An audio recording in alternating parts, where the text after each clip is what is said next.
Hey faves, welcome back to my channel. If this is your first time joining us, welcome. Make sure to follow me on all social media platforms at Sazimba, and make sure to click on that red subscribe button and join the family. So in today's video, I'm going to be picking up from the last video where I was basically talking about freelancing and the strategies I use to get more work, more clients, and more money. So today I'm going to be talking about the pros and cons of freelancing, just in case you are a person who is thinking about going at this freelancing thing full time and you kind of want to, but you just need that push in the right direction, or you just need a little bit more information about that. So let's get into it.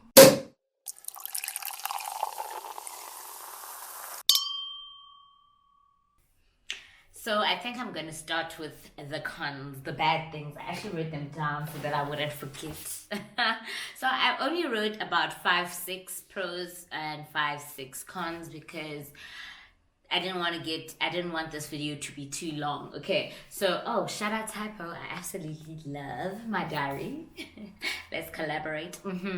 First con for me is the fact that you get taxed 25% as a freelancer. And this is because freelancers, their income varies. So they cannot be put into a specific tax bracket. So your income might be 1,000 Rand this month, it might be 10,000 Rand next month, it might be 100,000 Rand next month. So they just collectively take 25% of all your earnings. But what's good about that is come tax return season, you get a whole lot of money back.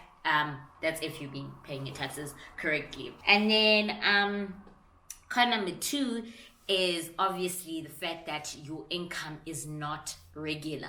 In 1 month you can get paid 20,000, the next month you get paid 2,000, the next month actually you might not get paid at all. So with freelancing, your income is really not regular. It becomes a bit more regular the longer you have been doing this and the more client stability that you have. And with regards to this, I would advise people to, try find a client that you can work with on a regular basis. Even though that client might be paying you 5,000 Rand a month, but that's a 5,000 that you definitely will get no matter what happens. So I really advise you to try get clients that can offer you more steady work. And I know, like with writing for magazines or writing for digital publication, that those type of things, or producing content for publications, whether it's photography or videography, if you can get something like that happens like every single month, then at least you can budget some sort of income towards whatever it is that you want to do. And then con number 3 is that a lot of times I've heard like fellow freelancers complaining about how they have to fight clients to pay their invoices. Unfortunately, that is a part of the freelancing world that is quite negative, and it does happen. I don't understand why people make people work and not want to pay them. No one's doing anyone a favor here. They are rendering a service to you, so you should pay them what is due to them. So I really don't understand, but I've been lucky enough to not have to like fight like clients. Sometimes they have been late in terms of my payments, but it's not like they did it on purpose. And people that I've been lucky to work with that communicate, we can't pay it this time, blah blah blah. But it has happened that I've had to fight once or twice, but not too often. And the fourth con is irregular working hours, although some people might see this as a pro. So what I mean by that is, for instance, I had a client that I was working with for a couple of months, and I was going in every day for those months. I think we worked like for 3 or 4 months, I'm not sure. But they had a show, a live show that went out every morning. So I needed to be at work from 5 a.m., which means I got up at I got up at 4. So 5, 6, 7, 8 o'clock. By 8 o'clock, while everybody else is going to work, I was done.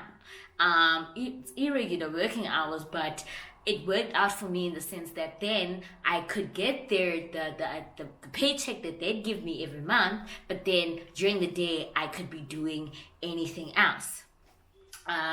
So yeah, that's basically what I mean by irregular working hours. Some people might not like that. Some people want to know that they're working. This is the time that they're working, so that they don't have to work Saturdays and Sundays and have time to spend with their family or whatever the case may be. And the last one is no company benefits. So you don't get the insurances that come with being employed full-time by a company.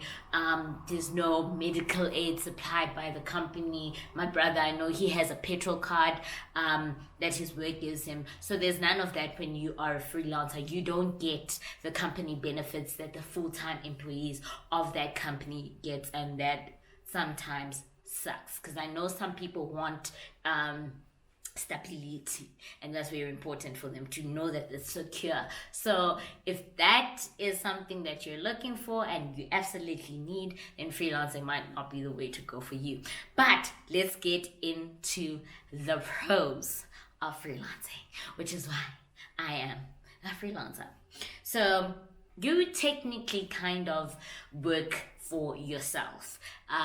Although in the beginning you are gonna take work that you don't necessarily like, because you're trying to, build a roster, build a name, and build work, build a work portfolio.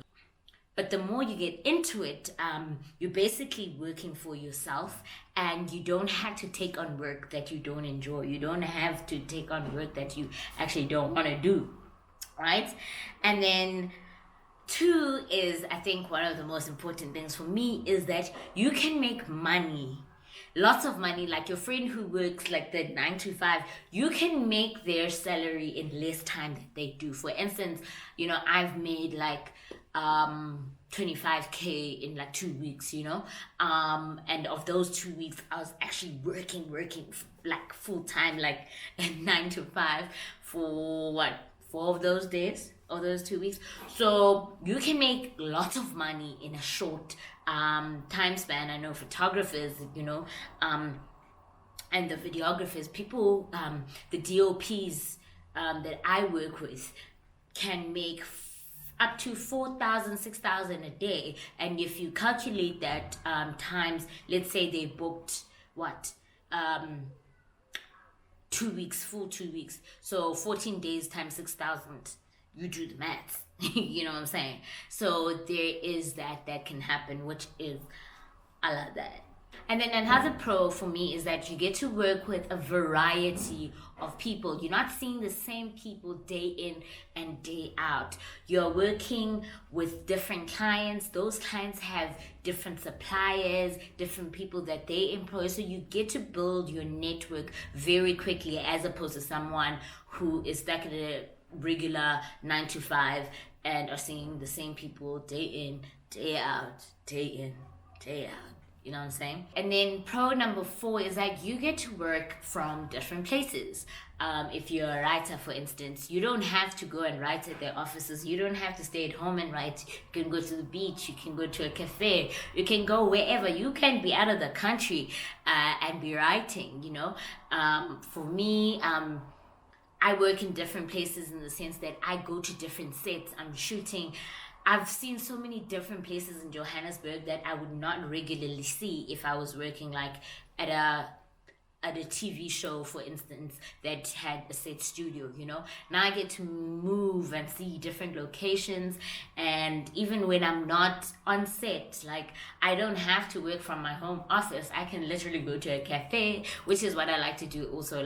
I'll have breakfast at different places and just work from there on a specific day. So that is an absolute fave of mine. And then the 5th pro is you kind of get to dictate your own times. For instance, you have more control over your time than your friend who has a 9 to 5 job. For instance, I'm able to, if my siblings or my parents are coming to Johannesburg, they probably call me first to pick them up or something, because I kind of work my own hours most of the time, unless I'm on set. So there is that. Other freelance work does dictate your time, but more often than not, you as a freelancer get to choose the hours that you put in to your work. I hope that you found this helpful. If you are trying to get into the freelancing space and you haven't kind of thought about it, maybe this will help you like think about what you're prepared to lose and what you're prepared to gain if you do join the freelancing world. Once again, make sure to comment down below if you have any questions for me that I have not like answered, or you have anything that you want to talk to me about in the comment section below. Do not forget, in the previous video, I did say that I am running a course, if you will. If you want to get into freelancing and you need help putting together a proper portfolio, I will be doing that. I'll be helping you put together your portfolio. I'll be helping you with the templates of how to approach new clients and how to follow up with them. And we will have one-on-one Skype, FaceTime sessions where you can ask me anything and I will sit down with you and help you to the best of my ability. My email address is in the description box below, so drop me an email and I will forward you everything else so we can get that ball rolling. For now, don't forget to subscribe. See you later.